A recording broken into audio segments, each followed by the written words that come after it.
Здравейте! За втора година имах възможността да хореографирам и да съм артист на Coca-Cola The Voice Happy Energy Tour. И това е aftermovie-то за 2024. Бяхме в 6 града, което беше мега яко. Бяхме в Пазарджик първо, след това отидохме в Пловдив, след това Бургас, след това Варна, след това Севлиево и гранде финале в София. Coca-Cola The Voice Happy Energy Tour тази година искаха да има само един танцор. Уа! Но проблема е, че искам да изпълням сцената, като съм там. И заради това взех двама танцори със себе си. Взех Джими Бой, който беше точно излизаше от Dancing Stars с Дара. Бяха на второ място и беше изключително разпознаваем в България. И взех Симчо, който е един от най-добрите танцори, които България има. Подготовката беше много яка. Беше доста спокойна, защото това, което правим на сцена е по-скоро да се свържем с хората. Тоест не беше толкова много хореография и да следваме някакви неща, което е, може би, най-сладката част от цялото нещо. Аз не случайно избрах Симчо и Джими, защото с тях съм танцувал години и много лесно се разбираме. За две репетиции успяхме да направим това, което трябваше да направим, за да може да изглежда по този начин. Това, което аз винаги целя и искам да направя с публиката е да намеря начин да комуникирам с тях по възможно най-чистия начин, без да трябва да им обяснявам нещо, просто да им давам емоцията и те от тази емоция да разбират всичко, което е вътре в мене. Първият град от турнето беше Пазарджик, който е за първа година в турнето. За Пазарджик помня, че се чувствах много така мързеливо чувство, просто защото имах много работа в този диапазон и не знаех какво да очаквам, но като пристигнах на мястото, като се качих на сцената и се надъхах веднага. Веднага ми даде такъв изблик на енергия. Спомням си, че се снимах доста с хората тогава. Пазарджик е града, в който ходя най-много между другото, за да преподавам и имаше доста хора, които там ме разпознаваха, защото са ме виждали по улиците. Нещо, което се случи в Пазарджик, което не очаквах. Самият там започва аз сам на сцената и имам леко соло. Скочих си първото салто, което е предно салто и стъпих накриво. Веднага след като стъпих се беше подул, а най-забавната част е, че аз на следващия ден имах участие. Пак! Втория град беше Пловдив. Единственото, което си спомням, че беше супер мега горещо. Беше изключително горещо. Се забавлявах много отзад, защото просто вече беше втори град и вече знаех как действат нещата. А това, което си спомням, че тока спря. Не е нещо, което обикновено се случва, защото отиваш на концерт и очакваш, че всичко ще е нормално, но тока спря. Трябваше на момента да звънят на някакъв камион, който да докара електричество. Дойдоха хората, включиха веднага и започна концерта, но бяхме с 1 час закъснение, което беше забавно. Тук го усетихме и тримата, буквално, защото публиката реагира мега яко, и защото гледам във всеки концерт да надграждаме и просто след миналия концерт имахме бележки и те към мене и аз към тях и всякът ги направихме тия бележки и то стана. Беше точно това, което трябва да е.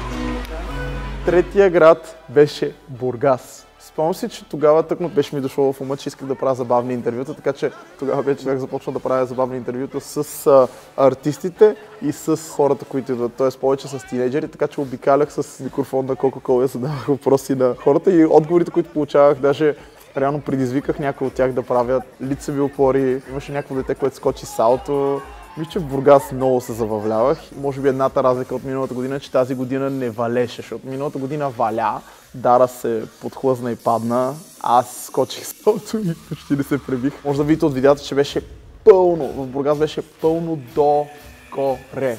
Беше мега скандално. След Бургас имахме един ден между Бургас и между Варна. Рано сутринта всички пътувахме за Варна и във Варна имахме един ден, в който всички ходихме на плаж. Ядохме, ходихме в Кубо, което е забавно. Аз не харесвам Кубо, но обичам да седа в него, което е две самоизключващи се неща, но как ти да е. Четвъртия град беше Варна. Аз винаги обичам концертите във Варна. Супер яки са. Хората са много енергични. Там е, може би, един от най-силните концерти, които винаги имаме. Публиката много реагира и може би в видеото ще видите, че крещяха супер много. Как се чувствате, Варна? Готови ли сте за днес? Заредихте ли се? Хей! Хоу! Хей! Хоу! Хей! Хоу! Хей! Хоу! Хей! Хоу! Хей! Хоу! Хей! Хоу! Във Варна също взимах и интервюта, втора част. Даже между другото, сега като се замисля, май трябва да ги изкарам, защото не съм ги изкарал тези интервюта. Беше супер яко, защото самите хора По-освободени са. Такива по-летни, по-забавни, отговорите не са им типични и е много така интерактивно, когато говориш с такива хора, които не са как ти е деня. Добре. Петия град беше Севлиево. Севлиево беше града, в който ние след едномесечна почивка ние трябваше да се върнем. Беше малко тегавичко, но се радвам, че самите хора, които бяха там, ми дадоха много енергия и беше такъв момент, в който докато отиваш натам си, дали ще успея да изкарам това, което трябва да изкарам, но като отиваш там вече стъпиш на сцената, чуеш реакциите на хората и беше доста позитивно. Варна беше последния град, в който Джими участваше. Джими реално той замина за Виетнам, защото получи покана да участва в Dancing Stars Виетнам, което е гранде. Заради това трябваше да намеря друг танцор и се спрях на Библия. Така че Библия влезна в отбора буквално за един концерт и за една репетиция. Шестия и финален град беше София. Имаше огромен шанс да вали и валя. За София беше интересно, защото ми дадоха да си избера 10 танцора, които да се присъединят с мен към финала.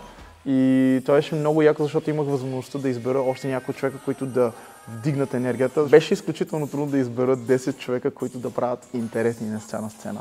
Повече хора излизат и просто правят хореография, а на мен ми се щеше тези хора да са личности, т.е. да са уникални сами по себе си и като излизат на сцената просто да застанат на сцена и просто да е интересно за гледане. Даже може да видите от самите репетиции, които имахме, вкарахме Ник Николаев, който е барабанист и вкарахме един елемент на жива музика. За мен винаги живата музика е много яка, особено комбинирана с танци. Така че хората, които избрах са Биби, Преслава, Ники, Симчо, Мариана и Влада, Климент, Кирил, Али и Еви, Виктор Ангелов и Боб. Хората избухнаха, ние много се накефихме. Мисля, че всички останаха с усмивка на лицето си, с такива топли чувства вътре в себе си, чисти просто защото самия шоукейс или самото представяне, което направихме пред публиката, беше толкова за мен чисто. Просто беше танцуващи хора, които се радват и същевременно това, че ние се кефиме на това, което правиме, накара и хората да заобичат и да по някакъв начин да реагират на това, което правим, което беше много яко. Цялостният перформанс беше направен върху това да е позната музика на хората, да е фристайл, т.е. самите хора да могат да изяват себе си и да има жив елемент, в който реално хората веднага да го чуят и да са това е много яко. Значи някой, който най-много ме изкефи, беше Криско. Много ме радва това, че той владее публиката. Втория е Дара. Криско просто с присъствието си, с това, което прави и с това, че контролира толкова добре енергията и Дара с това, че просто, в смисъл, тя като излезе на сцена, самите хора просто са Дара! Думата, с която бих описал Coca-Cola The Voice Happy Energy Tour 2024 е скандално. Реално те ме канят като артист, а не като танцор, което за мен е гранде и съм изключително благодарен, че имам възможност да се свържа с толкова много хора от различни градове и въобще, че съм приет като малко по-различно нещо, отколкото само танцор, което е много яко. Shout out to Джими и Симчо, бяхте скандални, също и Биби, защото тя дойде да ни замести. Благодаря, че реагира толкова бързо. Благодаря ви Coca-Cola, благодаря ви The Voice. Thank you!